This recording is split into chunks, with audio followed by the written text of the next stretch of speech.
Ang kwentong ito ay hango sa totoong buhay. Karanasan ito ni Claro.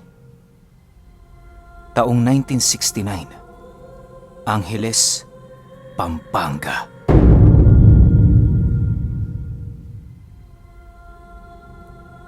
Itong mga panahong ito, nagtatrabaho bilang doktor sa isa sa mga pampublikong ospital, itong si Claro.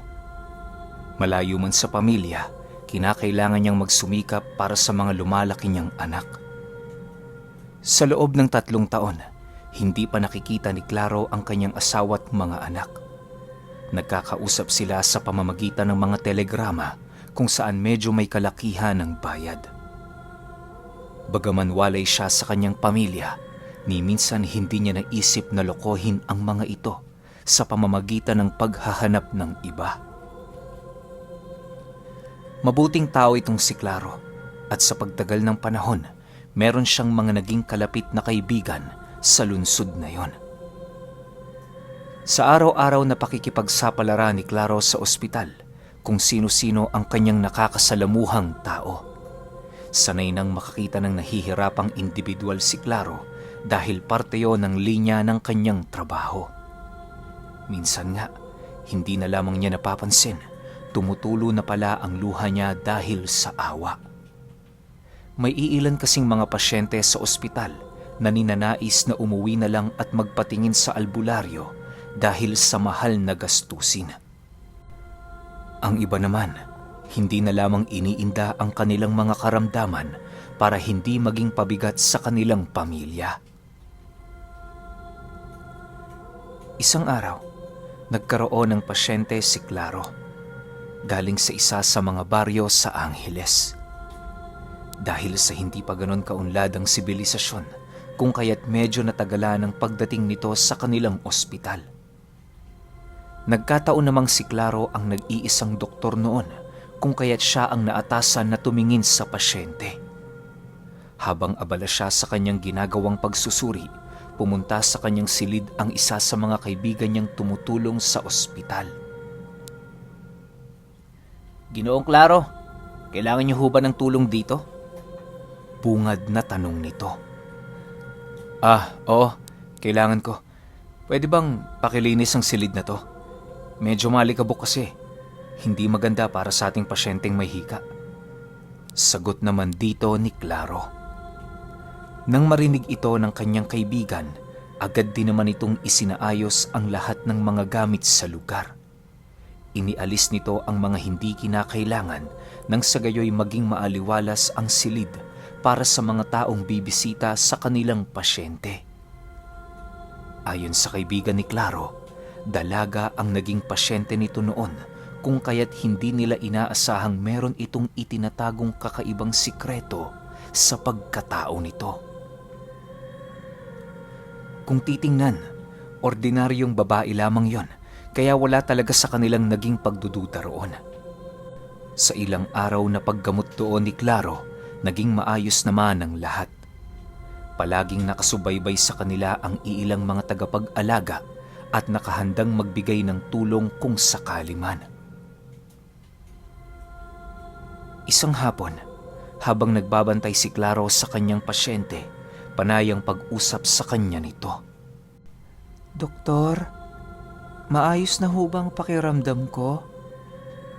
Tanong ng dalaga. "Gagaling ka rin. Magtiwala ka. Sa ngayon, hindi pa malinaw sa akin kung ano ang iyong sakit. Pero huwag kang panghinaan ng loob. Ginagawa ko na ang lahat para malaman ito. Ang kailangan mong gawin, magpahinga ka at manalangin." Sagot naman dito ni Claro. Nang marinig ito ng dalaga, tumawa lang naman ito na parabang isang nakakatawa para sa kanya ang sinabi ni Claro. Maya-maya pa, marahan itong inilapat sa doktor ang kanyang pagmumuka na parabang nagpapaawa. Si Claro naman noon, hinayaan lang ito, gawa ng sa isip-isip niya, naghahangad lang ang dalaga ng pakiramdam na merong nakikiramay sa kanya. Sa pagpapatuloy ng kanilang pag-uusap, tila ba hindi na naiiwasang mahumaling ni Claro sa dilag. Alam niyang mali ito pero nakakaramdam siya ng isang mahinang tinig sa kaibuturan ng kanyang puso na dahan-dahang lumalakas. Isinisigaw ng konsensya na yon na kailangan niyang makuha ang dalaga sa kahit anumang paraan na maisip niya. Dahil nasa katinoan pa naman noon si Claro, kung kaya't lahat ng maisip niyang paraan para kumbinsihin ang kanyang sarili na mali yun ay ginawa niya. Dumistansya na din siya ng bahagya sa pasyente nang sa gayoy mabigyan ang kanyang sarili ng panahon para bumalik sa dati nitong estado. Napapansin na noon ni Claro na parang ginagayuma siya nito sa paraang hindi niya matukoy kung ano. Bagaman isang doktor si Claro, mariin siyang naninindigan na naniniwala siya sa mga nilalang na nasa panig ng kaliwa. Nasa paniniwala niya na kasi noon na kapag ang isang tao ay naniniwalang may Diyos, kinakailangan din niyang tanggapin na merong demonyong nagkukubli sa mundo ng mga tao. Ang tanging hindi lang naniniwala sa mga demonyo ay ang mga taong walang Diyos sa kanilang mga puso. Sa ilang araw na pagkonsulta ni Claro sa kanyang pasyente, tila ba napapansin na niya ang kanyang sariling nahuhulog sa kagandahan nito. Ayon sa kaibigan ni Claro, hindi naman ganon kagandahan ng babaeng yon, kung kaya't napaka-imposible para sa doktor na mahumaling doon. Kilala nito si Claro, hindi ito pumapatol sa mga dilag na hindi niya gusto. At ang pasyenteng kasalukuyan niya noong ginagamot, nasisiguro ng kanyang kaibigan na napakalayo ng katangian nito para magustuhan ni Claro. Dahil sa mga kakaibang nangyayari, nagpasya ang kaibigan noon ni Claro na kausapin siya ng masinsinan. Ramdam na din kasi nito ang pag-iiba ng doktor na para bang may kung anong nilalang ang nagdidikta sa mga bagay nitong kinakailangang gawin. Oy Claro, ano bang nangyayari sa'yo? Pansin ko lang nitong mga nakaraan. Parang nakatuon ka talaga sa babaeng yun. Ano bang nakita mo sa kanya? Bakit gano'n na lamang yung pagpapahalaga? Seryosong tanong ng kanyang kaibigan. Nang marinig ni Claro ang sinabi nito, agad naman siyang napatingin doon habang pagalit na sumasagot ng, "Bakit ka ba nangingialam? Natural, tutulungan ko yun. Pasyente ko yun dito eh. Kung wala kang alam sa mga ginagawa ko, manahimik ka na lang, pwede ba?" Matapos nitong makapagsalita, agad din naman itong iniwan ng kanyang kaibigan at nagmadaling bumalik sa silid ng dalaga. Dahil sa sinabi nito, doon na nagpasya ang kaibigan ni Claro na magmanman ng palihim sa mga bagay na kanyang ginagawa. Alam niyang hindi ganoon ang asal ni Claro sa mga kausap niya, gawa ng nasisiguro niyang mabuti itong tao. Kahit napagsalitaan na siya nito ng mabigat na salita, mariin siyang naninindigan na hindi si Claro ang nagbigkas ng mga katagang yon. Makalipas ang 2 linggong pagmanman, napansin ng kaibigan ni Claro ang dahan-dahang pag-iba ng kanyang ginagawa. Hindi na din yung gaanong nakikisalamuha sa mga tao at para bang umiiwas na ito. Minsan kapag nagkakaroon sila ng pagpupulong, hindi dumadalo si Claro, bagkus ay patuloy lamang siyang nagbabantay sa dalagang animoy hindi naman gaanong mabigat ang karamdaman. Isang gabi, habang nagwawalis sa pasilyo ng ospital ang kaibigan ni Claro, nasipat siya nitong nagmamadaling pumasok sa silid ng dalaga. Nakatalukbong si Claro noong mga oras na yon, kung kaya't napagkamalan itong bisita ng dalaga. Pagsilay ng kaibigan niya sa silid nito, laking gulat na lamang nito nang masipat si Claro na dahan-dahang hinuhubad ang kabuang saplot ng kanyang katawan. Matapos niyang gawin ang bagay na yon, marahan siyang humiga sa lapag at kasabay nito ang dahan-dahang pagtayo ng dalaga sa higaan. Maya-maya pa, laking gulat na lamang ng kaibigan ni Claro nang biglang kumurap sa silid ang bumbilyang nagsisilbing ilaw sa lugar. Sa bawat pagpatay sindi nito, unti-unti naman niyang nasisipat ang pamumula ng mga mata ng dalaga, indikasyon na hindi yon isang normal na nilalang. Sa puntong yon, doon na pagtanto ng kaibigan ni Claro, maaaring may dugong aswang ang kasalukuyang pasyente nito. Ilang minuto pa ang lumipas, laking gulat na lamang niya nang mag-umpisa yung maglaway ng walang tigil na siya namang mabilisang bumalot sa buong katawan ni Claro. Halos mapuno na noon ang buong sahig dahil sa dami ng laway ng dalaga na inilalabas. Maya-maya pa, may nasipat siyang isang kakaibang bagay na sumabay sa laway nito patungo sa tagiliran ni Claro. Nanuot yun sa kanyang balat kahit wala naman doong sugat. Matapos itong gawin ng babae, nang hihina itong yumakap kay Claro habang pahabol hiningang bumubulong ng mga kataga na hindi niya naririnig. Dahil sa mga pangyayari, mabilis na namang nagmadaling lumabas ng ospital ang kanyang kaibigan. Halos manginig ang buong katawan nito sa kadahilan ng alam niya sa kanyang sarili na hindi siya pinaglalaruan ng kanyang isipan noong mga oras na yon. Siguradong sigurado siya, aswang ang naging pasyente ni Claro at maaaring naipasa na nito ang kanyang kakayahan sa doktor. Kinabukasan, pagpasok noon ng kaibigan ni Claro, nadatna naman siya nitong nakikipag-usap sa iilan niyang kasama sa trabaho. Claro, kumusta ang gabi mo? Bungad na tanong ng kanyang kaibigan sa kanya. Ayos lang naman ako, Jet. Nga pala, may masama akong balita sa'yo. Alis muna ako dito pansamantala. Uuwi ako sa amin dahil pinapauwi ako ng asawa ko. Mag-iingat kayo rito, Jet. Hayaan mo, kapag nagkataon bibisita ako. Sagot naman ni Claro. Nang marinig ito ng kanyang kaibigan, labis siyang nagtaka sa kadahilan ng ramdam niya ang pagbalik nito sa normal. Noong mga nagdaang araw kasi, hindi ganon ang tono ni Claro sa kadahilan ng para itong palaging galit at iritado. Bagaman nais niya pang kausapin ng kaibigan niyang yon, hinayaan na lamang niya itong umalis nang walang kahit ano pang sinasabi. Makalipas ang 2 araw, naglalakbay na nga si Claro pabalik sa kanilang probinsya. Tubong vegan sila, subalit lumipat ang kanilang pamilya sa lugar ng Naga. Naroon kasi sa lugar na yon ang napakalawak na lupain na ipinamana sa kanya na siya namang kinakailangan nilang alagaan. Dahil sa hindi pagaanong kabilisang mga sasakyan, kung kaya't halos inabutan siya ng humigit 1 araw sa paglalakbay.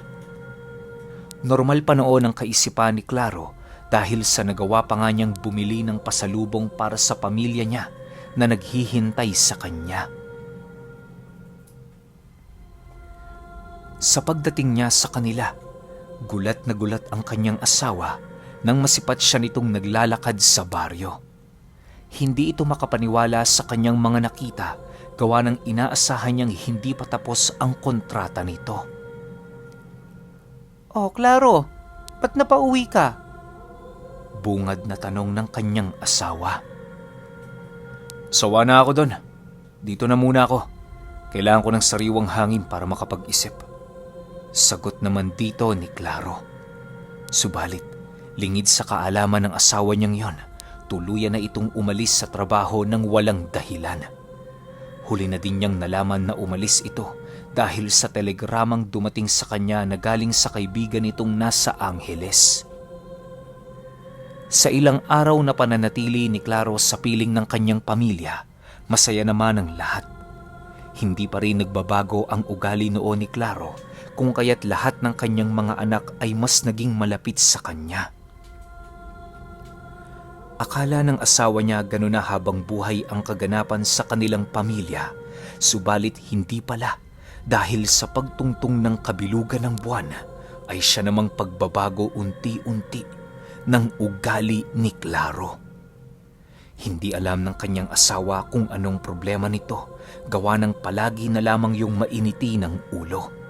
Panay na din ang ginagawa nitong pananakit sa kanyang mga anak, kung kaya't may iilan na sa kanilang mga kapitbahay ang umaawat sa kanya. Nang hindi na maatim ng asawa ni Claro ang ginagawa nito, nagpasya sila ng kanyang mga anak na tumungo sa lolo ng kanyang asawa. Doon na muna sila mananatili pansamantala habang hindi pa humuhupa ang tensyon sa kanilang pamilya. Sa ilang araw na pananahimik ng asawa ni Claro sa poder ng kanilang lolo, walang kaide-ideya ito ukol sa mga malalagim na bagay na ginagawa ng kanyang asawa. Magmula noong umuwi si Claro sa kanila, may mga pangyayaring kakaiba na tuwing gabi lamang nagaganap sa kanilang lugar. Hindi naman nangyayari ang ganoong kaganapan noong wala pa si Claro, kung kaya't siya ang pinagbubuntungan ng sisi sa mga nangyayari. May iilan na ding nakasaksi noon sa baryo ukol sa pagbisita sa kanilang tahanan ng isang hinihinalang aswang. Nanlilisik ang mga mata nito, gumagapang yun sa bubong at halos wala yung saplot sa katawan nito. Hindi rin noon gaanong maaninag ang pagmumukha nito dahil sa napakaitim nitong balat. Sa ilang araw na pananalasa ng nilalang na yon, karamihan sa naging biktima ay mga buntis na babae. May iilan ding mga kabataan noon ang nawala at natatagpuan na lamang pagkaraan ng 3 araw sa mga talahiban na wakwak na ang dibdib at tiyan. Dahil sa mga nangyari, nagdulot yon ng kaguluhan sa baryo nila Claro. Patuloy din siyang hinahanap ng mga ito, subalit sa hindi malamang dahilan, hindi siya nito magawang matagpuan sa loob ng kanilang tahanan. Nakipagtulungan na din ang pamilya ni Claro na mahanap ito, subalit maging sila ay bigo na mapagbigyan ng kahilingan. Ilang linggo pa ang lumipas, bahagyang kumalma pansamantala ang mga kaganapan sa kanilang lugar. Nagbigay abiso na din ng iilang matatandang naninirahan roon na lumayo muna pansamantala ang pamilya ni Claro, gawa ng maaari silang madamay sa pagiging aswang nito. Para hindi na magkaroon ng kahit anong pagtatalo sa pagitan ng kanilang mga kababaryo, sumunod na lamang ng tahimik ang asawa ni Claro. Sa pagpapatuloy ng ganoong kaganapan, panalangin at pagtitiwala na lamang sa mga albularyo ang nagawa ng kanyang asawa. Paminsan-minsan bumibisita ito sa kanilang tahanan, subalit wala naman siya doong nadatnan. Isang araw, nagkaroon ng panaginip ang asawa ni Claro ukol sa pakikipag-usap ng kanyang asawa sa kanilang bahay. Paulit-ulit siya nitong tinatawag sa panaginip habang patuloy na umiiyak. Siyempre, bilang asawa niya ito, hindi talaga niya yun magawang matiis kahit meron itong tinataglay na karamdamang kamatayan na ang lunas. Upang mas lalong maliwanagan noon ang asawa ni Claro, nagpumilit itong siya ay kausapin alang-alang sa kanilang mga anak. Halos 3 araw din siyang nanaginip ukol sa eksaktong araw at lugar ng kanilang pagkikita. Bale, napagkasunduan nila noong magkita sa kanilang dating tahanan sa lalim ng gabi kung saan walang nakalabas na buwan sa kalangitan. Nang maunawaan na ng kanyang asawa ang mga mensaheng nais niyang iparating, maigi itong nagbantay sa labas ng bahay nilang tinutuluyan sa tuwing sumasapit ang gabi. Pagkaraan ng 7 araw, doon na sumapit ang gabi na kanilang napagkasunduan. Bago umalis ang asawa ni Claro sa bahay ng kanilang lolo, mariin itong inilahad sa matanda kung saan siya nito hahanapin sakali mang hindi siya makauwi ng gabing yon. Kinakailangan niyang maipaalam ang bawat detalyeng kanyang nalalaman upang hindi na ito mag-isip sa kung ano ang kanyang gagawin. Matapos niya itong mailahad, dali-dali naman siyang naglakad patungo sa dati nilang bahay. Habang tinatahak nito ang daan, panay naman ang pagkausap nito kay Claro sa kanyang isipan. Nang marating na niya ang kanilang tahanan, tumambad ang kanyang asawang nakatayo sa labas ng kanilang bakuran. Nakatitig yun sa kanya habang patuloy na umiiyak. Napakadungis na din ang itsura noon ni Claro na animoy hindi na yon naliligo. Matapos nilang magkatitigan, Agad namang lumapit ang kanyang asawa sa kanyang kinaroroonan.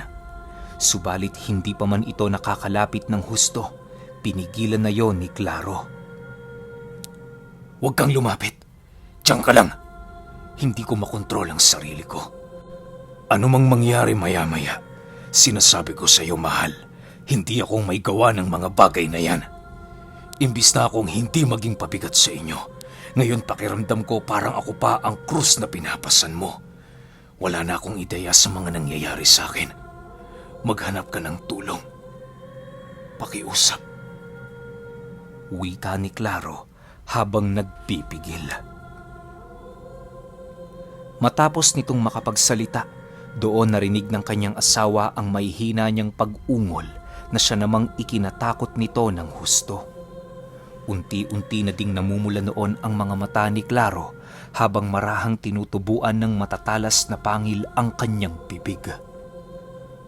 Ilang minuto pa ang lumipas, doon na niya ito napapansing nagpapalit anyo. Indikasyon na maaaring tuluyan ng nabuwal sa katawan nito ang wisyo ni Claro. Sa puntong yon, agad namang tumakbo ang kanyang asawa patungo sa sentro ng baryo. Habang binabagtas nito ang daan, panay ang paghingi ng tulong habang patuloy na tumutulo sa kanyang mga mata ang walang patid na luha. Maya-maya pa, doon na nga niya nakuha ang atensyon ng kanilang mga kababaryo na siyang naging sanhi ng pagkasukol ni Claro. May iilang albularyo na dinoon ang nagtulungan para lamang masigurong siya ay mapaslang hanggat hindi pa sumasapit ang gabi ng kanyang kalakasan. Kahit walang liwanag ng buwan noong gabi, nagiging mahirap pa rin para sa mga kababaryo ni Claro na siya ay pigilan.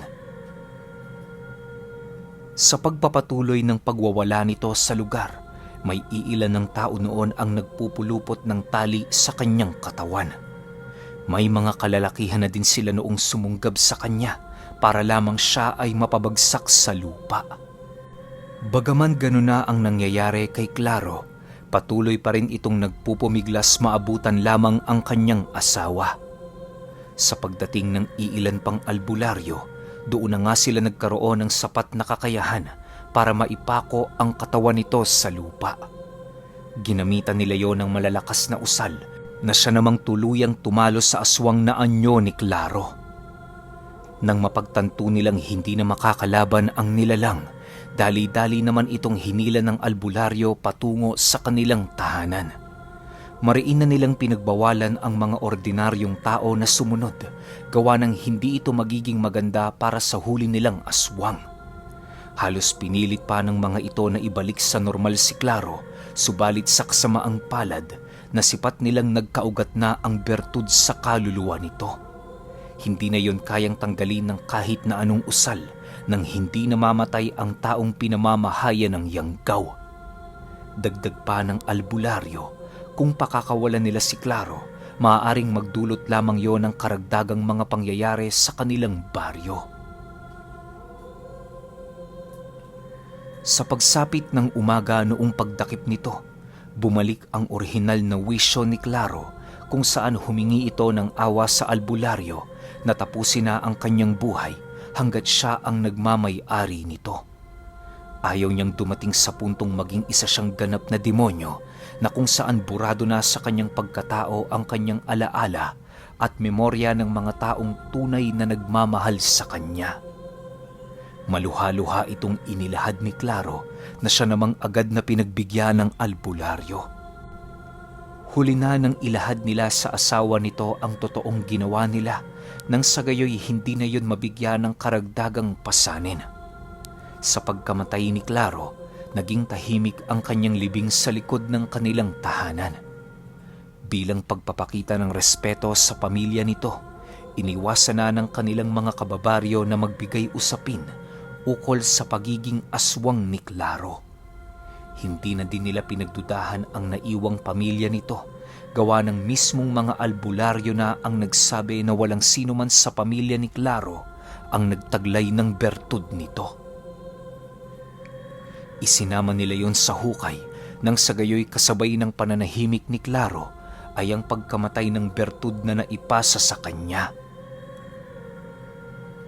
ilang taon pa ang lumipas, kahit papaano'y unti-unti nang natanggap ng kanyang asawa ang pagkawala niya. May mga sulat ding natanggap noon ang asawa ni Claro ukol sa naging kwento nito bago niya matanggap ang nasabing yanggaw ng aswang.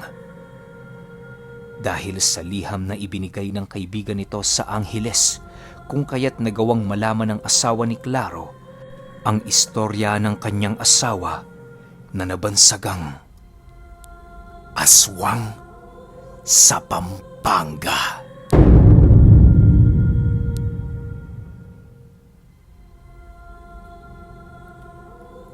Okay, opinyon ko sa kwento. Sobrang kakaibang kwento to. Isipin ninyo, kasi pag sinabing doktor, nakabase lahat yan sa science, sa mga pinag-aralan, yung mga natututunan niya sa mga paaralan. Pag sinabi namang aswang, yung mga albularyo, mga manggagamot, ito naman parang tradisyon nating mga Pilipino. Ang nangyari sa kwento na to, pinaghalo. Ang matindi pa, yung doktor na yanggaw. So mismo kahit siyang doktor, di niya alam kung ano gagawin niya sa sarili niya. Hindi niya alam kung paano pagagalingin yung sarili niya. Kaso nung nasuri siya ng albularyo, huli na pala, may ugat na yung bertud. Yun lang, sayang lang. Kasi siguro kung maaga-aga o hindi pa siya nakakain ng tao, malamang magagamot pa to ng albularyo. Kaso lang, wala na, tapos na eh.